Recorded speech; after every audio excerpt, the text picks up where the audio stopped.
Yo guys, what is going on? Welcome back to the channel, and it's the big one, the one we've been waiting for forever, for the international break. I mean, before we get into this, it's time for a rant on the international break, because what psychopath, what maniac decides to put an international break 3 games in to the Premier League season?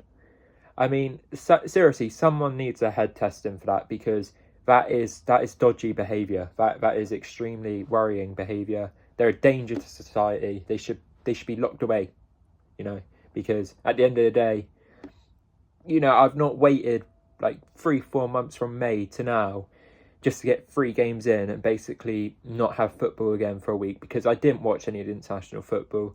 Um, I'm just not bothered about the qualifiers, and I get it.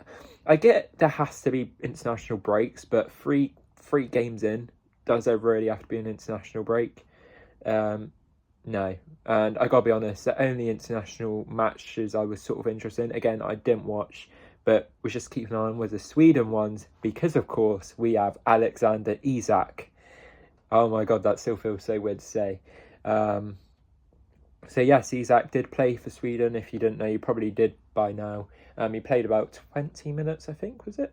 He didn't play long at all. I mean, fair play to the Sweden manager, because obviously these matches he probably would have liked to have used Isak, but and international managers are usually a lot less sort of like concerned about, if a player gets injured, like it doesn't impact him too much, because, it'd be a couple of weeks and another international break and the player might be fit by then. But full play to Sweden manager for that, full respect for, using Isak, being concerned and, taking his time with him. Fair play to him. But, I mean, yeah, Isak is a Liverpool player. That's that rant about the international breakover.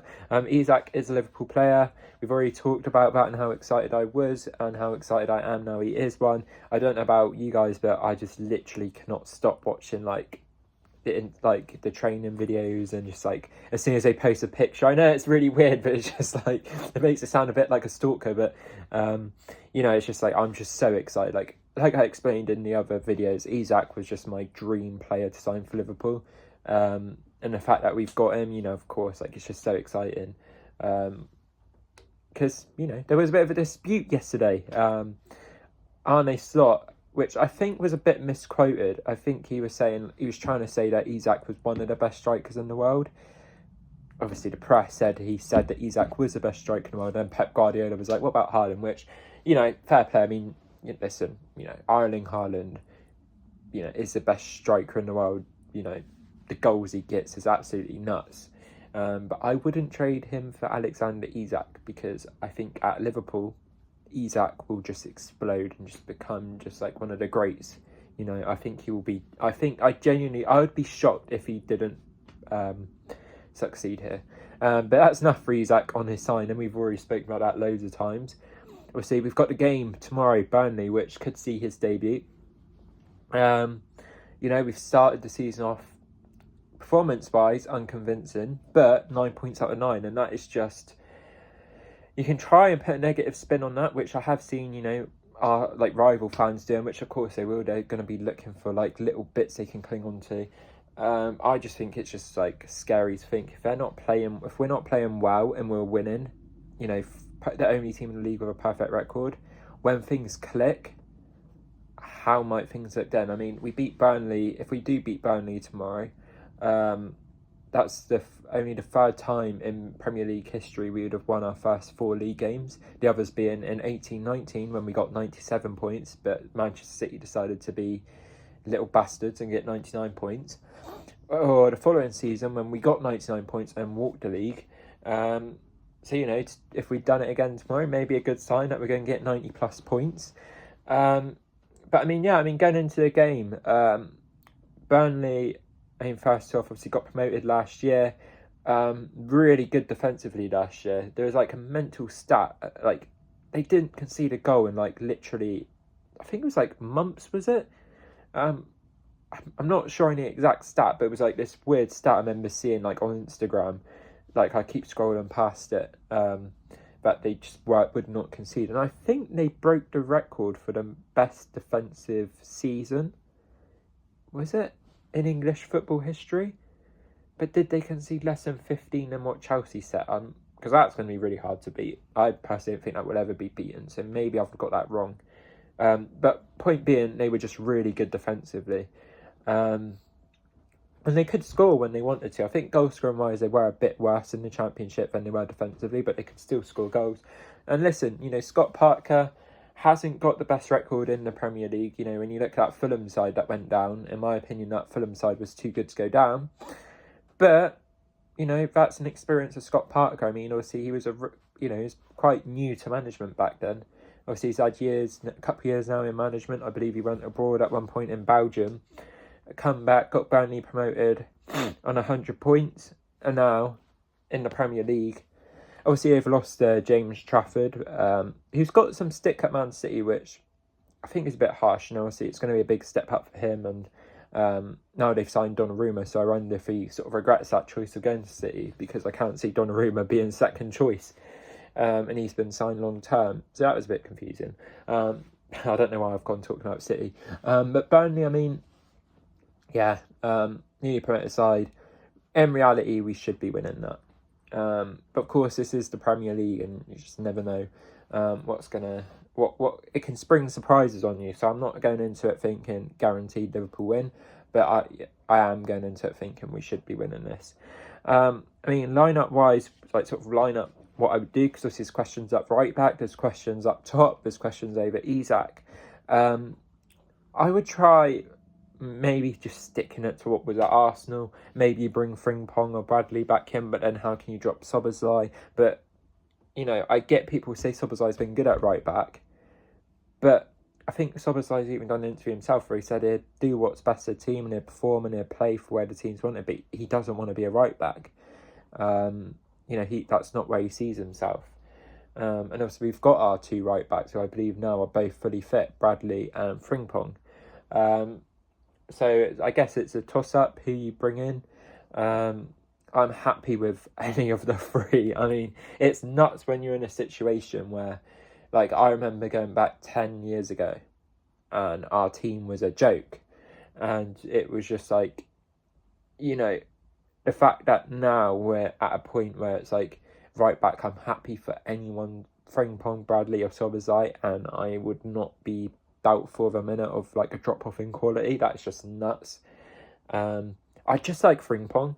I like Bradley as well, and I like Szoboszlai. What do you do? But Frimpong, I do just want to say Frimpong just comes across so well in all the videos, the training sessions and just clips I've seen of Frimpong since joining us. He just looks like he's made his home there already, which is really nice to see. I think he's going to be a terrific signing personally. So, I mean, obviously, goal, I'd go Alisson, Karatka's left back, Van Dijk, Konate partnership. Right back, I would go any other three. I don't care. I'm not picking. I would hate to be slot on that one. I'm happy with anyone. Maybe Bradley, build up his match fitness because he started the season injured. So maybe Bradley. But I'd be happy with anyone there. Midfield 3, obviously Gravenberch, or midfield 2, I should say, Gravenberch, McAllister. Maybe McAllister, I think, he's obviously had his match fitness problems. And he played a full 90 for Argentina lately and apparently didn't look good. Looked he needed to build his fitness, so maybe you could go Szoboszlai in there. And then the front four picks itself, Gakpo on the left, Salah on the right, Verts in the middle, and I would start Ekitike up top. I would not start Isak. I know some people saying just throw Isak in. I think that's a bit unfair on Ekitike, but more importantly, Isak's played 20 minutes all season. I mean, for 4 or 5 months, that's all he's played. He's had no pre-season. He's only just started training in groups again, because he was doing individual training at Newcastle. How can you... I just don't think it's right. And I know people are desperate to see him. I'm desperate to see him. But imagine you start him from the start and he gets injured and you've lost him for then what? You could lose him for weeks or months. So I'd leave him on the bench, bring him on with maybe 20 minutes to go. And yeah, I mean, it is the perfect game to sort of do that. Like, at least it's not like a City or a Chelsea or a Manchester United or an Arsenal where it's like, maybe we should just risk Isak, or maybe bring Isak on earlier than you should. Against Burnley, again, no disrespect, Burnley. You know, it's the perfect game where if things go right, you don't have to rush Isak off the bench. You can give him like 20 minutes. And if it is like a 0-0 or 1-1 with 20 minutes to go, he would bet against Isak scoring. So, you know, it's a win-win. But yeah, I mean, I'm just still like in a daze really, like what a time it is to be a Liverpool fan. I started supporting this club when I was 8 years old, back in 2010. That's when I got into football. I literally knew nothing about football. I was one of those kids that was like, I never used to play like football or anything like when I was like really young. I was more of like a you know, I was into like cars and boxing and you know, like just stuff like that, just playing around, you know. When I got to like 8, it was like a lot of my friends obviously already into football at that point. I was starting to like build a new, like, I was obviously, I don't know, just making new friends, and my new friends obviously liked football, so that's how I sort of got into football. Really no influence from them, because if it was influence from them, I would have been a Manchester United fan or not an Arsenal as much, but Chelsea, because back in the day, when I was growing up, it seemed to be Manchester United and Chelsea with a bit of Liverpool. But my best mates were Manchester United and Chelsea fans. Liverpool for me, it was just like, yeah, I think it was something like I seen the badge, and you know, I heard of Steven Gerrard, but I didn't know how good Steven Gerrard was. It was just I heard he was called Steven, and obviously I'm called Steven. I was like, oh, cool. And then it just grew from there, really, having like the annuals, the yearly annuals, which is like hard copy books, if you don't know, like sort of hard paper books. And they were just like season reviews, like going back what would happen the previous 12 months. So yeah, I mean, little lesson on me. That's how I got into Liverpool. But just point being, like, back when I was growing up, obviously having to put up with like Manchester United and Chelsea fans winning everything. And then, you know, going to 3 years to what we've grown into now, and like being able to just be confident with chess, just like we are living. I was never embarrassed.